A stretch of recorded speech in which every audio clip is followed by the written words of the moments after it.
Si ignoras lo que ocurrió antes de que nacieras, siempre serás un niño. Cicerón. Una hora con la historia, un nuevo enfoque del pasado deshaciendo mitos, con Pío Moa. Una semana más en Informa Radio con don Pío Moa hablando de historia. Don Pío, bienvenido. Hola, muchas gracias, aquí estamos. Bueno, antes de meternos en materia, seguimos con los trágicos sucesos de Valencia. Hemos la victoria arrolladora de Donald Trump, que ha puesto al mundo progre patas arriba y les va la vida en ellos, Sí. por los lloriqueos que hemos podido ver en los últimos días. Y si le parece, antes de meternos en materia, pues analizamos temas de actualidad y temas que nuestros Pues sí, amigos pueden ver en su blog, Más España, Más Democracia. Es Sí. muy importante, estamos en unos momentos muy importantes. Sí, sí. Algo muy revelador y significativo ha sido el incidente con este imbécil que es el ex embajador de España en USA, Javier Rupérez, Sí. llamando golpista y no sé cuántas cosas más a Trump.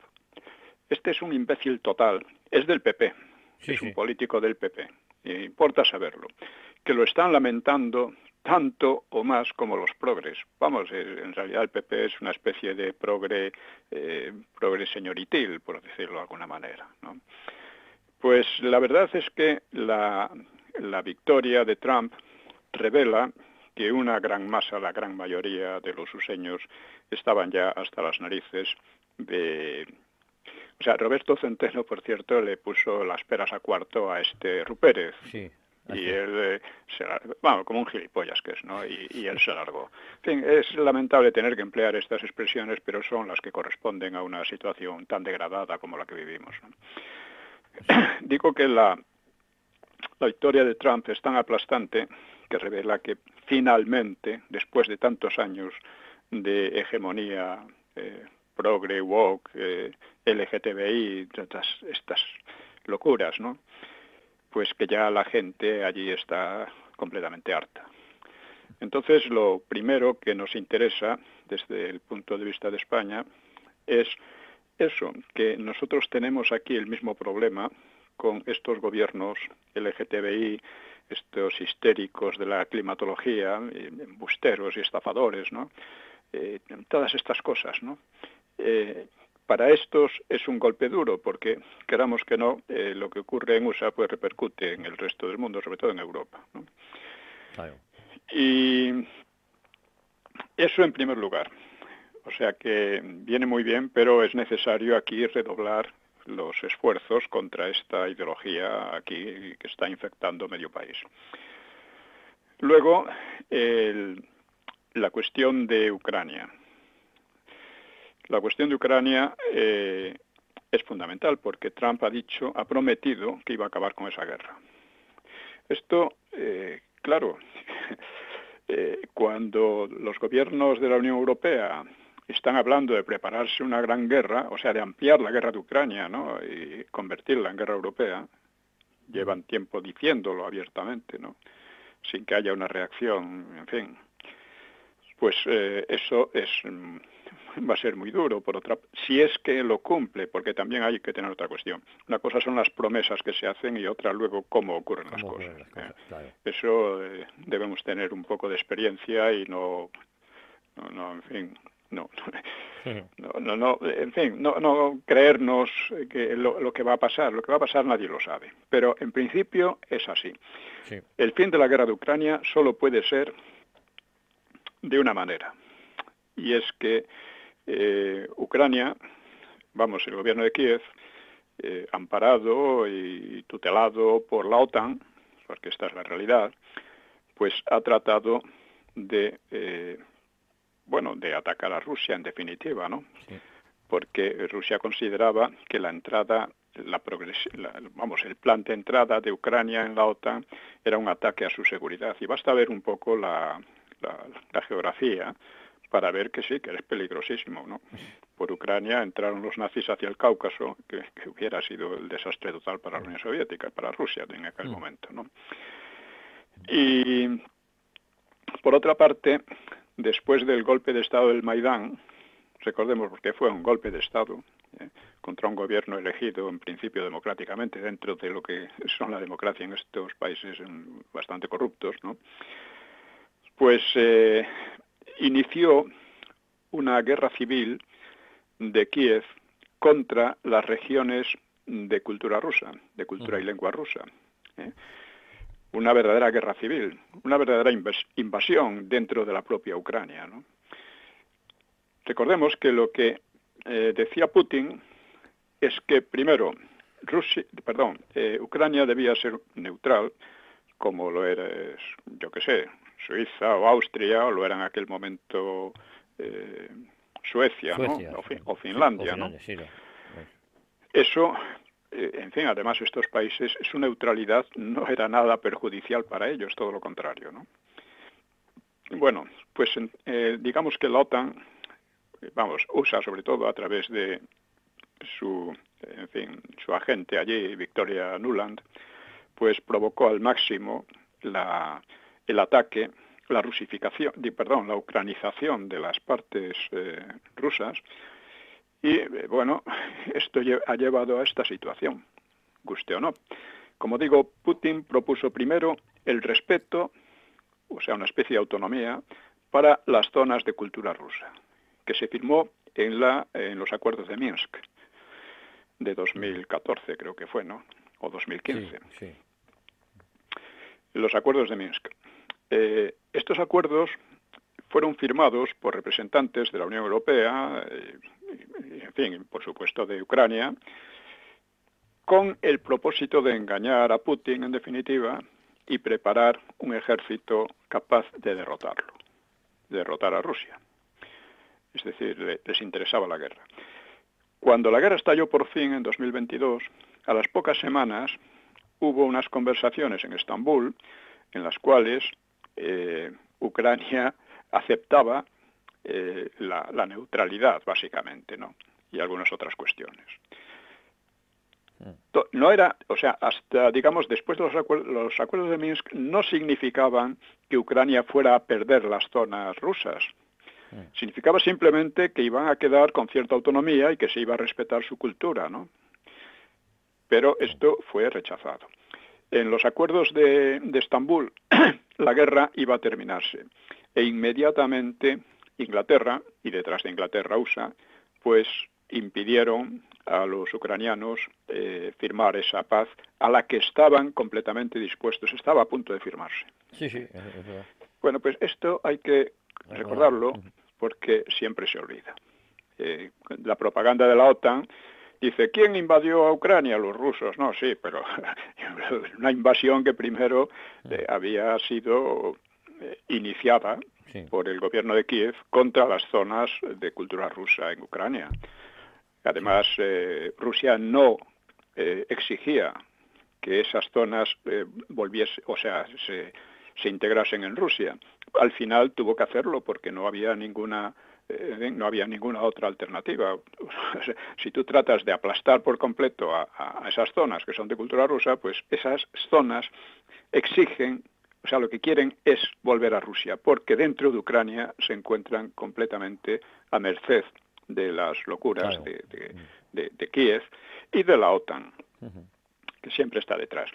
No hay que olvidar que la cuestión de Ucrania no se puede separar de otras guerras que ha montado la OTAN.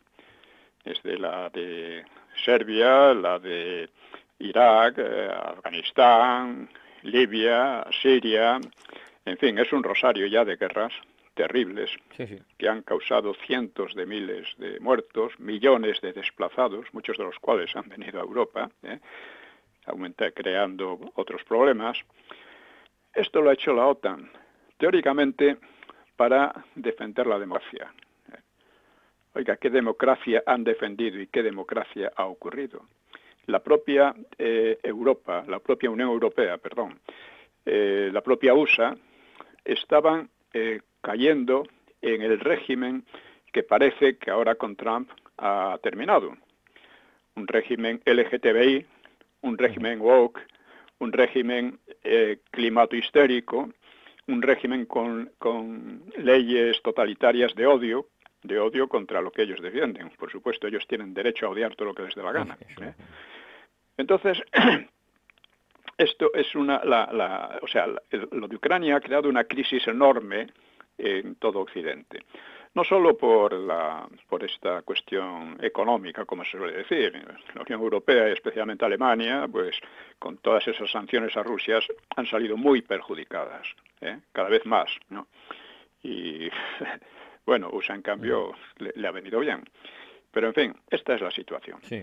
Algunos dicen, bueno, es que Trump va a subir los aranceles y a nosotros nos va a perjudicar. Sí, pero mire, en cuanto ya eso es un problema secundario. En cuanto que termine esta guerra, a la que amenazan arrastrarnos, la guerra europea, ¿no? A la que amenazan arrastrarnos los gobiernos, para que sirvamos de carne de cañón a unos intereses que no son los nuestros, porque esos intereses quedan reflejados y concentrados en un punto, Gibraltar. O sea, para nosotros la OTAN es Gibraltar. Es Ceuta y Melilla, que quedan desprotegidas por la OTAN, claro, porque consideran que deben ir a Marruecos, y es el amparo a la política de Marruecos, que es una política agresiva contra España. Es una política que amenaza con invadirnos. O sea, tenemos una invasión, cuando hablan de la invasión de Ucrania, recuerden ustedes la invasión de España en Gibraltar, que es un punto estratégico clave en nuestro eje defensivo, Baleares, Estrecho, Canarias. Es un punto clave, y ahí está invadido por una potencia que ni es amiga ni es aliada, aunque los gobiernos del PP y del PSOE sí sean amigos y aliados de ella. De ellos. Claro. Esto es una cuestión clave. Nosotros tenemos nuestros propios intereses, y a mí una cosa que me ha molestado, me ha perturbado un poco, es que casi nadie, hablando del problema de Ucrania, ha prestado atención siquiera a los intereses de España y a la posición de España. Parece que todo el mundo da por descontado que ya España ya no es un país independiente, que tiene que seguir lo que le manden, en fin, en Inglaterra o en Washington, y que esto es así, lo dan por hecho, ¿no? O sea, nosotros no debemos servir de carne de cañón para eso. Bien, entonces, ya digo, estos dos puntos me parecen los más interesantes de la cuestión de Trump. Primero, el abandono, esperemos que así sea, a fondo, de la ideología woke. Segundo, acabar el fin de la guerra de Ucrania, que es una guerra peligrosísima porque las guerras siempre son difíciles de controlar y tienden a ampliarse. Bueno, de hecho lo están diciendo, ¿no? Luego, esto es lo que nos interesa a nosotros de Trump. Por supuesto, debemos tener siempre presente que Trump es un nacionalista useño. Él va a defender los intereses de USA. Y los intereses de USA y los de España no son los mismos. En algunas cosas coincidimos, claro. Por ejemplo, en lo de woke, en la de evitar la guerra en Europa, etcétera, que son cosas muy importantes, coincidimos. Trump también parece mucho más, mucho mejor dispuesto hacia Hispanoamérica, que otros muchos. La tradición useña es contra Hispanoamérica, es más a favor de una Latinoamérica, que sería como una especie de zona de influencia de USA, ¿no? Ahora he visto un vídeo en que Trump pregunta a una serie de hispanoamericanos que hay en USA, y les pregunta, bueno, ¿cómo...? Aquí unos dicen que latinos y otros que hispanos, ¿no? ¿Vosotros cómo preferís? Y hace una encuesta. Latinos, protestas. Bueno, latinos otra vez, protestas. Hispanos, un enorme apoyo, ¿no? Una enorme de toda la gente que estaba allí, ¿no? Esto es bueno y es indicativo. Así que bueno, Trump es una gran noticia para nosotros, muy mala para toda la gentuza del PP y del PSOE que está destrozando el país, pero digamos los intereses que defiende Trump no son exactamente los nuestros y pueden llegar a diferir bastante. Eso. O sea, nosotros debemos mantener, ante todo, tratar de ver nuestra posición y nuestros intereses, que ya digo, es lo que generalmente ningún comentarista, o casi ningún comentarista de estos de que tanto hablan por ahí, he visto que lo trate. Todos ellos se han vuelto muy patriotas de Ucrania, vamos, de Kiev, muy patriotas de eso, olvidando totalmente el patriotismo español. Bueno, pues esto me parece muy importante. Me alegro mucho de ver cómo lloriquean toda esta gentuza que tanto ha hecho llorar a los españoles, ¿no? Bien, pues hay una situación en España actualmente de rebeldía frente a un gobierno criminal, porque es un gobierno criminal, como dice justamente Vox, como dice justamente Abascal, es un gobierno criminal. No es simplemente un gobierno, digamos, con errores o perjudicial, es más que eso, ¿no? Lo ha demostrado ahora en Valencia. Y sobre eso he escrito en mi blog algunos comentarios, un par de ellos que voy a leer. En primer lugar, citando a Santayana, un pueblo que olvida su historia se ve obligado a repetir lo peor de ella. En España, el PSOE falsifica el pasado y el PP lo ignora. Hace como que no tiene nada que ver con el pasado, ¿no? Segundo, el currículum del PSOE incluye haber contribuido a destruir el régimen liberal de la Restauración, ha destruido el régimen en principio democrático de la República y ha destruido la democracia salida del referéndum de 1976, siempre en alianza con los separatistas. Bien. Y actualmente con el PP. Tercero, la democracia, aunque suene extraño a quienes ignoren la historia, solo podía venir y vino del franquismo. Desde el principio fue socavada por el PSOE y los separatistas. Recordemos ya el ataque a la independencia judicial por Felipe González, ¿no? Pero cuando el PP decidió hacerse antifranquista, entre comillas, PP que venía directamente del franquismo, ¿no? Pues lo hizo en 2002 con Aznar, pues entonces comenzó una involución de aquella democracia que mal que bien, a veces más mal que bien, pero que se había mantenido hasta entonces, ¿no? Empezó esa involución que culminó en el golpismo actual. En cuarto lugar, pues hay que recordar hitos principales de la involución. Primero, la colaboración del PSOE con la ETA para sacarla del desastre y reconvertirla en potencia política. Ahí Aznar había estado bien, había llevado a la ETA casi al borde del abismo. Luego las leyes totalitarias de memoria, de género o de odio, y luego el golpismo del separatismo catalán. Finalmente, la amnistía al golpismo ha acabado, que es la consagración del golpismo, ¿no? Pues ha acabado de derribar la Constitución del 78 y el régimen correspondiente. De esto mucha gente no se quiere dar cuenta, se cree que no ha pasado nada. Bueno, pues ha pasado mucho. Quinto, el régimen del 78, con sus fallos, fue democrático. Sus errores eran difíciles de evitar en una experiencia histórica nueva, pero en vez de corregirse, se han ido agravando. Con todo, ha durado casi tanto como la Restauración y más que el franquismo. Ahora hay que pensar en otra cosa. Claro, el régimen tenía una especie de... Desde el principio tenía ciertas cláusulas que le llevaban a su autodestrucción, ¿no? Como al final ha ocurrido. Podían haberse corregido, pero no se corrigieron, ¿no? Por eso pasa con todos los regímenes. El franquismo, al declararse católico, que al principio fue un acierto, ¿no? Se convirtió en todo lo contrario con el Vaticano II, ¿no? En fin, ahora el régimen del 78 ha fenecido y hay que pensar en otra cosa. Sexto, al derrumbe del régimen del 78 le ha sucedido un intento bolivariano desde el gobierno, y ello en situación de peligro de guerra europea, que sigue existiendo el peligro aunque haya ganado Trump, ya veremos, ¿no? Y ante ello es preciso recuperar la democracia y la tradición de neutralidad en las anteriores guerras mundiales como puntos capitales, ¿no? Séptimo, el gobierno actual, en su impulso bolivariano, tras destruir al régimen del 78, puede y debe considerarse un gobierno criminal. Tiene el mismo carácter totalitario y disgregador que el del Frente Popular, que se organizó en torno al PSOE, y que llevó a rebelarse a la parte sana de la población. contra ese régimen es preciso una rebelión cívica en todas sus formas. Y Vox debería encabezarla si no quiere perder el tren de la historia. Octavo, las recientes inundaciones de Valencia han vuelto a poner de relieve el carácter criminal del gobierno.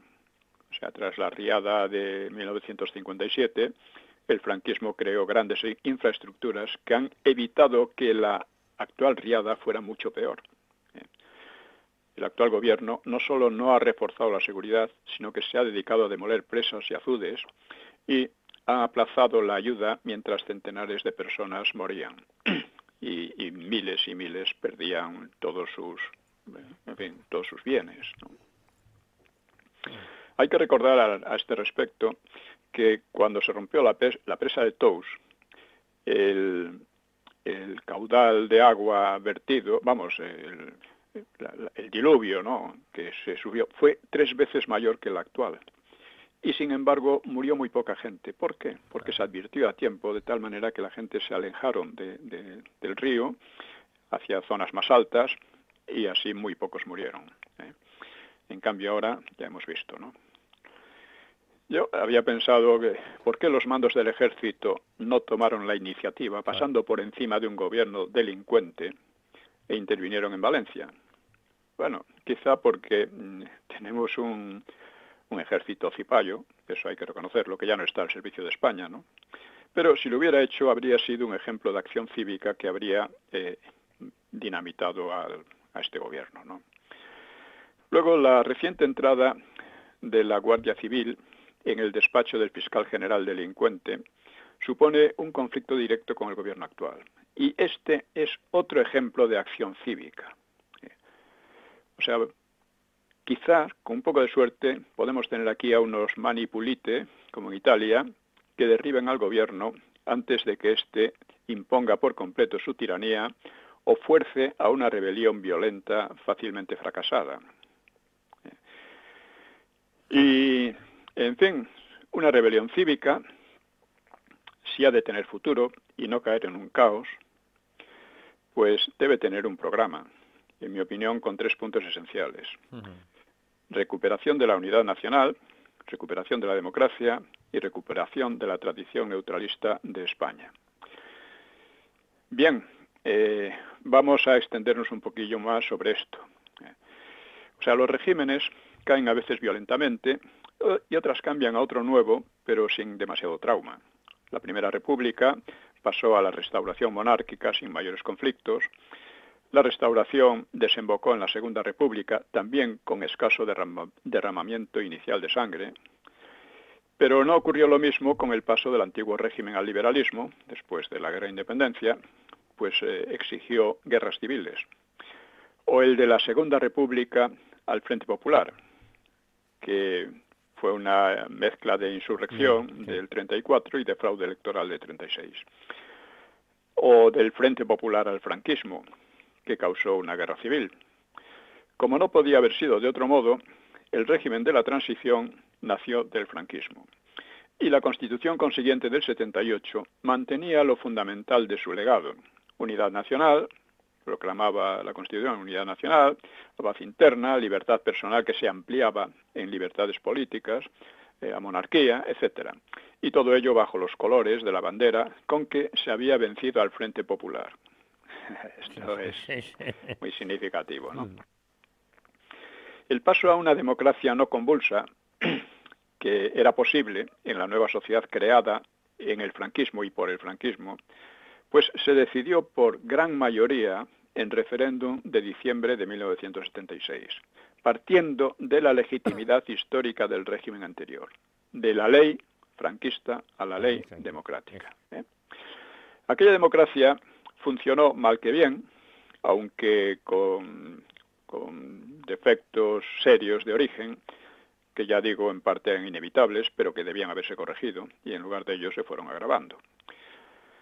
La fecha histórica que cambió el rumbo del régimen fue el 20 de noviembre de 2002, una fecha simbólica, cuando el Partido Popular condenó al franquismo del que procedía la democracia y el mismo PP, con lo cual se unía al discurso histórico político del PSOE y de los separatistas. de los vencidos en la guerra civil. Es decir, invertía todo lo que se había decidido en el referéndum del 76. La condena generó una involución política, como digo, un creciente deterioro y corrupción de las instituciones y leyes totalitarias como las de memoria, de género, de odio, y hasta culminar, como digo, en el golpismo separatista. Hay que ver esto en su evolución, porque muchas veces vemos las cosas puntualmente en el momento que ocurren y no vemos que detrás hay una evolución que debe ser entendida, ¿no? O sea, la amnistía ha dado la puntilla al régimen de la Constitución del 78, que por otra parte esa Constitución nunca fue respetada, ¿no? Y es preciso recordar esta evolución política porque su hilo, su evolución y su lógica suelen perderse en la algarabía de las maniobras de partidos, en los 1000 detalles de las peleas por el poder, ¿no? Pero el régimen del 78 quedó liquidado por esa amnistía que consagra el golpismo y la situación del país se ha vuelto inestable, con una deriva bolivariana cada vez más acentuada, lo que hace necesario cortarla y marchar a un nuevo régimen y a una nueva constitución. Entonces, yo creo y propongo al respecto 3 claves que ya he mencionado, que serían 3 recuperaciones, ¿no?, de fondo. Primero, recuperación de la unidad nacional, que hoy está socavada hasta el punto de amenazar la disgregación del país, como ocurrió en la fase final de la República. Varias regiones hoy día están a un paso mismo de la secesión. O sea, no llegan a ella abiertamente, pero actúan casi como estados casi independientes, ¿no? Segundo, recuperación de la democracia, que ya fue dañada desde el primer gobierno del PSOE, con el ataque a la independencia judicial y en plena involución, como digo, hacia un régimen de tipo comunistoide o bolivariano, que es la marcha que hoy sigue el país, ¿no? Y tercero, recuperación de la neutralidad de España, neutralidad lograda en las 2 últimas guerras mundiales, y este es un punto de máxima urgencia cuando el ambiente mundial se enrarece presagiando nuevas contiendas de alcance imprevisible. Cuando hablábamos de Trump, hay otras guerras y otros conflictos que no sabemos cómo se manejarán. El que más nos interesa es el de Ucrania, sí, pero el de Oriente Próximo, el de China, pues no sabemos cómo se manejarán. Bueno, eso vamos a verlo. Aunque nos interesa especialmente, ya digo, el que más nos afecta, que es el de Ucrania. Bueno, pues aparte de las circunstancias actuales, que son peligrosas, la neutralidad de España debería ser, por muchos motivos, eso sí, lo he explicado en otras ocasiones, debería ser un principio básico de política exterior, como Suiza. O sea, España debería imitar a Suiza en eso. El referéndum de 1976, ¿qué estableció? Pues estableció la continuidad histórica entre el franquismo y la democracia, ni más ni menos. Del mismo modo que la guerra civil aseguró la continuidad histórica de España ante unas amenazas que la estaban destruyendo. Los 3 puntos clave señalados establecerían la continuidad con el citado referéndum, corrigiendo los defectos de origen en la Constitución de 1978 que se han ido agravando hasta liquidar al propio régimen. Y hoy los sucesos de Valencia revelan un auge espontáneo de la indignación y la rebeldía popular contra una tiranía que está destrozando la libertad, amenaza seriamente la unidad nacional y está dispuesta a embarcar al país en una guerra exterior al servicio de intereses ajenos. Y se repite así, en condiciones distintas, la dinámica del Frente Popular de 1934 a 1936. Bien, pues se trata de evitar en lo posible un cambio traumático, pero esa rebeldía, aunque necesaria, llevaría a una pura revuelta, probablemente fracasada, o al caos, si no va orientada por un gran proyecto político, como el que aquí propongo en estos 3 puntos, ¿no? La esencia de estos 3 puntos es la continuidad histórica de España. Y hoy existe una alternativa al caos y la tiranía, que es Vox, que defiende las dos primeras claves mencionadas, es decir, la unidad nacional y la democracia, aunque con vacilaciones, espero que transitorias, en cuanto a la tercera, en cuanto a la neutralidad. Hemos hablado a veces un poco de esto. O sea, Vox, cuando se aproxima a Orbán, pues se está aproximando en cierto modo a la neutralidad, ¿no? Espero que llegue. Lo que pasa es que esto hoy día, dada la enorme propaganda de la OTAN durante años y años, muchísima gente no lo entiende. O lo cree imposible, que estaría bien, pero es imposible. No, no es imposible. Lo que hace imposible es negarlo de principio, ¿no? La neutralidad es una necesidad y debía ser un punto. Después, cuando cayó la Unión Soviética, la neutralidad de la Primera y la Segunda Guerra Mundial debían haberse recobrado. Antes, pues digamos, en el momento en que la Unión Soviética amenazaba y podía, según todos los cálculos, podía extenderse sobre toda Europa en cuanto se diera la situación, pues entonces, evidentemente, la neutralidad de España no habría sido posible ni respetada. Pero una vez caída la Unión Soviética, ese problema desaparecía y España debía haber vuelto a la neutralidad. Si estos tres puntos se explican, se desarrollan y se aplican según las circunstancias, pues marcarían la verdadera alternativa susceptible de convencer a una mayoría de la población, como ha ocurrido con Trump en USA, ¿no? Y permitirían superar la profunda crisis actual sin llegar a una nueva guerra civil, que es una cosa improbable, pero no imposible. Sería muy frívolo pensar que aquí no podría haber otra guerra civil o un golpe violento o algo por el estilo. Bueno, pues vistas estas cuestiones, podemos continuar con lo que estábamos hablando sobre el franquismo, porque es necesario entender lo que fue el franquismo para entender lo que es en lo que estamos ahora. Es muy necesario. Bueno, hablábamos de que si la democracia orgánica funcionó o no funcionó. O sea, casi todo el mundo, incluidos la mayoría de los franquistas, coinciden en que no funcionó. Sin embargo, en algo funcionó. Y en algo funcionó otras cuestiones del gobierno, porque si no, no habría durado el franquismo tanto tiempo. O sea, porque el franquismo no fue una era de estancamiento, de retroceso, sino todo lo contrario, como decíamos, ¿no? Bueno, pues otra causa de la relativa longevidad de aquel Estado fue la institución del gobierno, el tipo de gobierno que se creó. El movimiento, teóricamente, pues agrupaba a todas las fuerzas políticas del régimen, pero en la práctica se reducía a la falange y contaba con poco presupuesto. Era un ministerio más.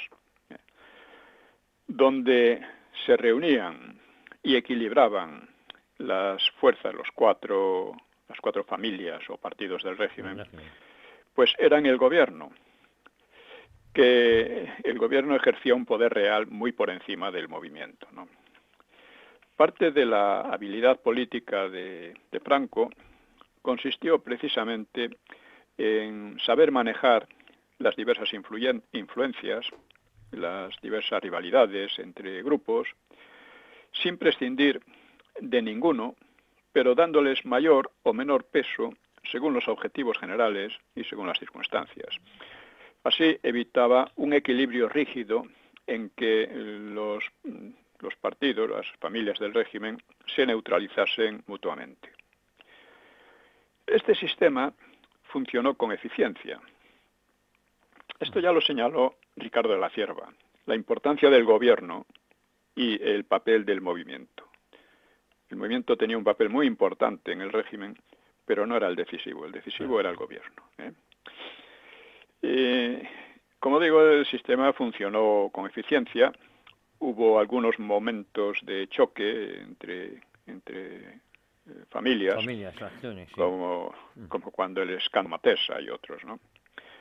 Según José Larraz, que fue ministro de Hacienda en 1939-41, Franco prefería a los dóciles sobre los eficaces, pero de ningún modo desdeñó la eficacia. Y siempre procuró que los ministros tuvieran calidad intelectual y moral. Esto es muy importante. Eso se ha abandonado por completo en los últimos decenios, ¿no? Es difícil encontrar entre ellos a personajes de tan poca talla como han sido frecuentes en la República o a partir de la transición. Larraz era un buen economista, pero políticamente no era gran cosa, era muy confuso. Por cierto, fue uno de los primeros en reivindicar la Escuela de Salamanca, los principios económicos que aparecieron en la Escuela de Salamanca, que después una investigadora inglesa, no recuerdo ahora el nombre, pues volvió a ponerlos de relieve. Es decir, la importancia de la Escuela de Salamanca en el desarrollo de doctrinas económicas, ¿no? Sí. Bueno, el impedimento real a la continuidad del régimen fue su penuria doctrinal. O sea, la clave de su ideología la expresaba la dedicatoria en los muros de las iglesias a los caídos de la guerra, por Dios y por España. Es decir, por la cultura cristiana y por la unidad nacional. Estos puntos le permitieron concordar, mejor o peor, a sus familias, le permitieron bandearse en las tormentas exteriores y ganar también sostén popular, sin el cual aquello no habría, el aislamiento exterior habría acabado con el régimen, ¿no? Después de la Segunda Guerra Mundial, ¿no? Un ministro de Hacienda, Navarro Rubio, describirá así a Franco. Decía, no era precisamente un intelectual. Su doctrina política estaba compuesta de unas pocas ideas elementales, pero claras y fecundas. Esto es, sí, sí. Otro ministro, el intelectual Fernández de la Mora, coincidirá. No era un dogmático, ni siquiera un doctrinario. Se adaptaba con mesura a las cambiantes circunstancias y evolucionaba, pero siempre sin caer en el oportunismo, sin abdicar de sus creencias esenciales, la principal, el catolicismo. Bueno, y el patriotismo, indudablemente. Esto es importante porque, digamos que Franco demostró un talento, no solo militar, sino también político, absolutamente fuera de serie durante 2 siglos, por lo menos 2 siglos de España, ¿no? Sin ese talento es muy probable que los nacionales hubieran perdido la guerra. Igual que, porque en general la derecha en España es bastante inculta y bastante oportunista, y eso, en fin, ya se percibía bastante durante la República y se ha percibido desde la transición, en que todas las batallas culturales las ha ganado la izquierda y los separatistas, ¿no? Mientras que la derecha en general, el PP me refiero, la derecha oficial, pues era incapaz de oponerle nada. Y otro tipo de derechas pues tampoco mostraba una gran altura, digamos, ideológica. Bueno, sin embargo, estos principios de Franco no bastaban para fundar una teoría suficiente y duradera, más allá de apelaciones a la experiencia histórica. Franco decía, bueno, tenemos una experiencia, ¿no?, de cómo ha funcionado las cosas aquí con los partidos o gobiernos liberales, antiliberales, etcétera, y ha sido un caos, ¿no? Y es verdad. En el libro El PSOE en la historia de España señalo cómo el liberalismo en Inglaterra se identifica con su época de hegemonía mundial. Mientras que en España, o sea, en el siglo XIX, el liberalismo fue un desastre. O sea, los políticos liberales eran desastrosos. O sea, ganaron la guerra civil, la primera guerra civil, la primera guerra carlista, y sin embargo inmediatamente se dividieron entre ellos, empezaron los pronunciamientos militares de unos contra otros, una inestabilidad y un estancamiento tremendo, ¿no? O sea que no es que el liberalismo en sí sea malo, pero tal como se aplicó aquí, desde luego, no es ningún ejemplo, ¿no? Y Franco, que se crió en un ambiente liberal y que al principio de la República, poco antes de que llegara la República, decía que la democratización en orden, en la ley, era lo mejor para España, pues después vio lo que pasó. Los mismos padres espirituales de la República, Ortega, Marañón y Pérez de Ayala, que ellos patrocinaron absolutamente la República, pues fueron los que más se desengañaron y los que hacen unas críticas más feroces, junto con Azaña, por otra parte, ¿no? A aquella República y al Frente Popular. En fin, en sus comienzos, pues el régimen buscaba sobrepasar al liberalismo y al marxismo y trató de elaborar una teoría propia, para lo cual organizó el Instituto de Estudios Políticos. Pero los trabajos de este instituto, numerosos y a menudo importantes, no produjeron una doctrina coherente a la altura de las que pretendía sustituir, o sea, el liberalismo y el marxismo. Y así, entre los propios franquistas, se dieron corrientes cada vez más caudalosas, digamos, que se acercaban bien al marxismo, bien a la democracia liberal.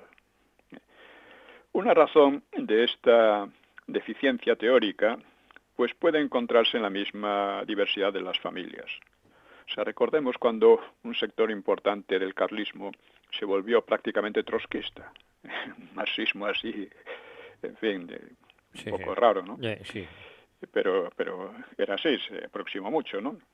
Y mientras que otros se volvían muy liberales, ¿no? Los carlistas, por ejemplo, ya digo, pensaban en una monarquía católica e integrista sustentada en un fuerismo, unos fueros medievalizantes, y parte de ellos, ya digo, progresaron inesperadamente en un sentido, digamos, marxistoide o comunistoide, ¿no? Los monárquicos solían entender el franquismo como un mal menor, un mal menor necesario para superar la crisis revolucionaria de los años 30, pero que estaría destinado a terminar en una monarquía constitucional antes o después. Esto es lo que pensaban los monárquicos en general. Los juanistas querían que terminase cuanto antes, pero otros monárquicos pensaban que hasta la muerte de Franco no debía haber un cambio, no debía instaurarse la monarquía. Pero ya digo, esto llevó a conspiraciones de los monárquicos que fueron muy peligrosas precisamente porque coincidían con el final de la Segunda Guerra Mundial, cuando parecía que, vamos, los tres grandes, las grandes superpotencias, iban a eliminar el franquismo simplemente con un soplo, ¿no? Pues las aspiraciones de los monárquicos carecían de sustancia teórica un poco sólida. Y la Falange, con su cadena de prensa, sindicatos, organización juvenil y durante un tiempo bastante poder en la enseñanza, pues le dio al franquismo el talante jerárquico, elitista y social. Elitista en el sentido de jerarquizante y social en el sentido de una preocupación por los trabajadores, por las clases trabajadoras, ¿no?, que no tenían los otros. Sí. Y se ha querido ver en la Falange el núcleo y la esencia ideológica del Estado franquista, pero no lo fue ni siquiera en los primeros años 40, cuando solía perder en sus querellas con la Iglesia y se malograba su designio revolucionario. Arresi hubo un momento en que intentó diseñar un régimen falangista. Y que fue rechazado. Fue rechazado empezando por los católicos y también por el propio Franco, ¿no? Durante la década final, la Falange, que quedó privada del SEU, quedó marginada en la enseñanza superior, estaba burocratizada y dividida internamente. Había varias falanges, aparte del movimiento, de la integrada del movimiento, pues quedó eclipsada por los tecnócratas, llamados tecnócratas, ligados varios de ellos al Opus Dei, y que eran apoyados por Carrero Blanco. En comparación con las demás familias, la Falange poseía un ideario más refinado y también más moderno, pero un tanto ecléctico entre catolicismo y populismo y con demasiada afinidad al fascismo italiano, militarmente derrotado, y eso hacía muy difícil que perdurase y que se impusiese, ¿no? Su ideología, la esbozó José Antonio, pues quedaría estancada y reducida más bien a fórmulas y ritos, ¿no? La Falange produjo bastante poesía y novela, pero no mucho pensamiento. Es decir, he insistido muchas veces en que es necesario estudiar, sobre todo los años 40, la cultura en España durante los años 40, que me parece que es interesantísima. Pero casi los únicos estudios que hay son los de sus enemigos. Entonces, claro, ya se puede suponer lo que saldrá de ahí. En la mentalidad de Franco, que no era la de la Falange, por ejemplo, Carrero Blanco, no diremos que detestaba a la Falange, pero desde luego no le gustaba, ¿no? Pues en la mentalidad de Franco, pues otro puntal del Estado debía ser la monarquía. La monarquía. Que a la Falange en general no le hacía mucha gracia. Y entre la monarquía, porque esta, junto con la religión, había presidido la integridad y el valor histórico de España en sus buenas épocas, claro, pero también en las malas. O sea, la época del 16, la defensa del catolicismo y todas las enormes hazañas que hizo España en aquellos momentos, pues iban juntas, ¿no? Bastante juntas, no totalmente, pero bueno, iban bastante juntas, ¿no? Pero después, cuando vino la decadencia, pues siguió ocurriendo lo mismo. España siguió siendo un país católico, y en fin, incluso lo siguió cuando Azaña creyó que ya no lo era, ¿no? La catastrófica experiencia de las dos repúblicas, pues alejaba de los nacionales cualquier veleidad republicana, excepto algunos falangistas, que eran partidarios de una república. Franco no restauró, sino que reinstauró una monarquía, un caso único en el mundo del siglo XX. Araquistáin decía, en el siglo XX, cuando una monarquía cae para siempre. Bueno, pues se equivocó. Y además parecía, porque era lo que había ocurrido, lo que ocurría ya desde el siglo XIX, ¿no? Ya digo, reinstauró una monarquía manteniendo la dinastía borbónica, pero tratando de apartarla del liberalismo y fundarla en los principios del movimiento. Y como desconfiaba de una vuelta al pasado, pues se declaró regente vitalicio y aplazó la vuelta del trono. Porque, según Franco, las enfermedades de las naciones duran siglos y las convalecencias decenios. España, que con altibajos, estoy citándolo, literal, que con altibajos ha permanecido 3 siglos entre la vida y la muerte, empieza ahora a abandonar el lecho y dar cortos paseos por el jardín de la clínica. Los que quieren enviarla ya al gimnasio a dar volteretas o no saben lo que dicen o lo saben demasiado bien. Él quería tener garantías, unas garantías que no encontraba en Don Juan, o sea, el oportunismo de Don Juan y su irresponsabilidad, ¿no? Cuando terminaba la Guerra Mundial, pues le quitaron, o sea, la estima de Franco, ¿no?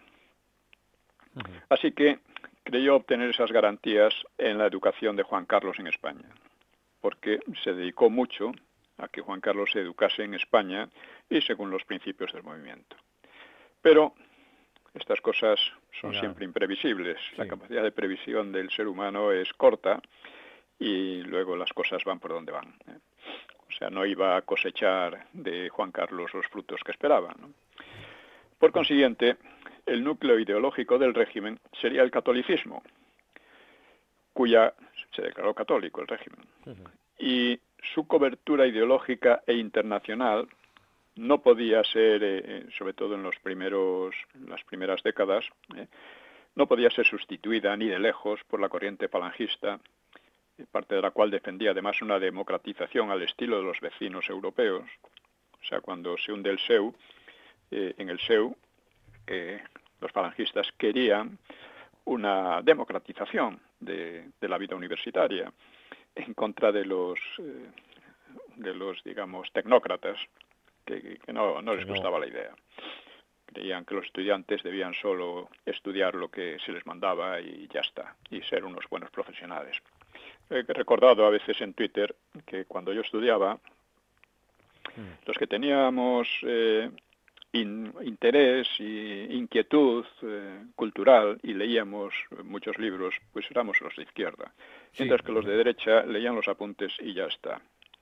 Como dije antes, la derecha en general ha sido bastante inculta y bastante, no sé cómo decir. Sí. Y esto sigue, lo seguimos viendo, ¿no? Sí.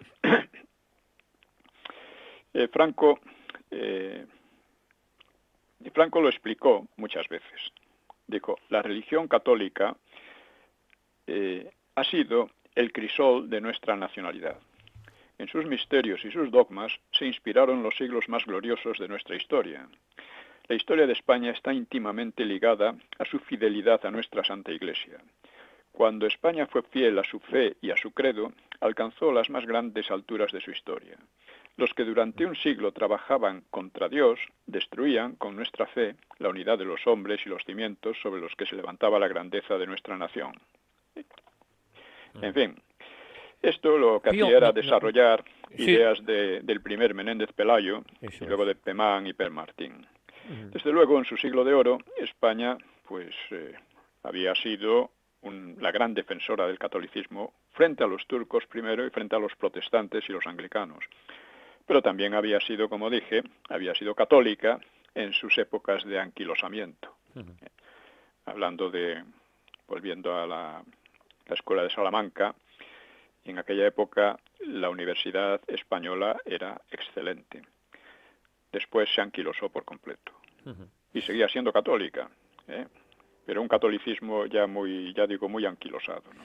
Don Pío, nos quedan unos 3 minutos, 4 minutos. 3 minutos, sí. Bueno, pues ya terminamos.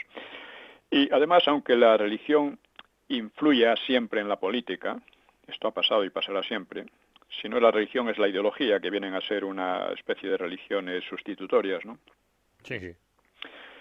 Pues a pesar de ello, un rasgo de la cultura occidental ha sido la relativa independencia entre política y religión, entre Dios y el César, que decía Jesús, ¿no?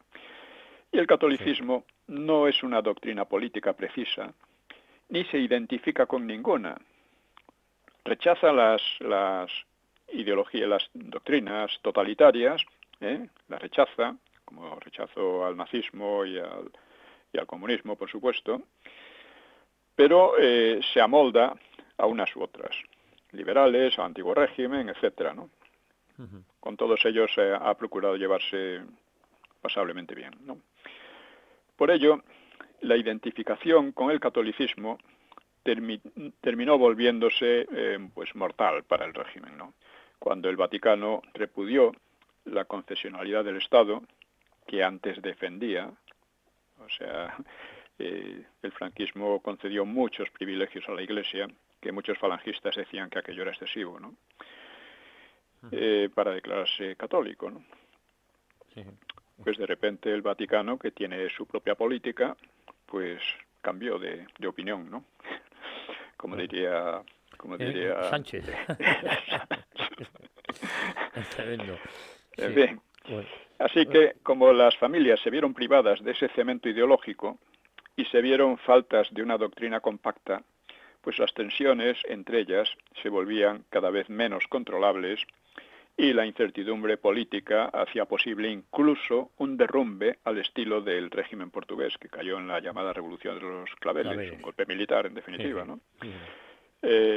Además, no faltaban partidarios de un golpe militar como el de Portugal. Lo que pasa es que el ejército aquí era otra cosa, ¿eh? Claro, Así que no es de extrañar que Franco sintiera el mayor desconcierto en sus últimos años, porque de pronto se sentaba en el vacío y no debió de albergar mucha esperanza en la continuidad de su sistema de gobierno. Hay indicios, ¿no? Bueno, ¿De sus qué? conversaciones con el enviado de Nixon, Ha ¿cómo se sido llamaba? No me acuerdo ahora el nombre. Vernon Walters. Vernon Walters. Pues lo cuenta. Sí, sí. Dice que bueno, que él, por supuesto, España no iba a seguir totalmente el rumbo de los países del entorno, porque era distinto, pero en gran parte iba a ser así. Iba a ser así. Pues, don Pío, Bueno. si le parece, lo podemos dejar aquí con la promesa de volver, Dios mediante, la próxima semana aquí a Informa Radio a una hora con la historia. Exactamente. Pues muchas gracias a todos. Y nos encontramos la próxima semana. Y hasta la próxima. Un abrazo muy fuerte, don Pío. Un abrazo. Adiós.